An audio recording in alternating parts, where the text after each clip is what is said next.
नमस्कार किसान साथियों, आज की इस वीडियो में हम बात करने वाले हैं खीरा की खेती अगर आप ठंडी के मौसम में करना चाहते हैं तो आपको कौन कौन सी आवश्यकताएं होंगी और किन किन बातों का आपको विशेष ध्यान रखना होगा। किसान साथियों, ठंडी के मौसम में खीरा की खेती करने के लिए सबसे पहले आपको ठंडी के मौसम में उगने वाले अच्छे बीज का चयन करना होगा। किसान साथियों, अगर आप अच्छे उचित किस्म के बीज का चयन करते हैं तो निश्चित ही आप ठंडी के मौसम में अच्छा उत्पादन लेकर अच्छा मुनाफा कमा सकते हैं।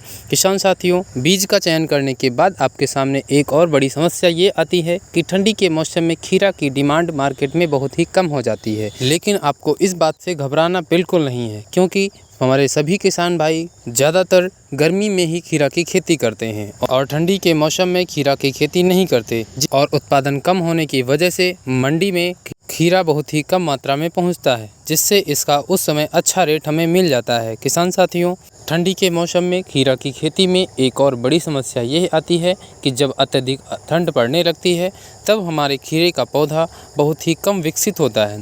किसान साथियों, इसलिए आप खीरे की अगर बुआई ठंडी के मौसम में करना चाहते हैं तो 15 अक्टूबर से लेकर के 20 अक्टूबर तक खीरे की बुआई हर हाल में कर दें।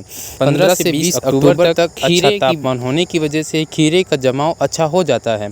उसके पश्चात लगभग 1 महीने धूप निकलती रहती है और हमारे खीरे का पौधा विकसित हो जाता है। किसान साथियों, अगर हम एक ठंड में लगाने वाले खीरे की अच्छी वैरायटी की बात करें तो आप आलमगीर सिटी 280 खीरा की बुआई ठंडी के मौसम में भी कर सकते हैं। अगर आप इस वैरायटी का चुनाव करते हैं तो निश्चित ही आपको अच्छा लाभ होने वाला है। किसान साथियों, बहुत से हमारे किसान भाइयों के मन और मस्तिष्क में एक और समस्या चलती रहती है कि क्या हम ठंडी के मौसम में पॉली हाउस में खीरा की खेती कर सकते हैं। तो इसका भी जवाब यही होगा कि हाँ, आप पॉली हाउस में भी खीरा की खेती कर सकते हैं। किसान साथियों, पॉली हाउस में भी खीरा की खेती आसानी से की जा सकती है।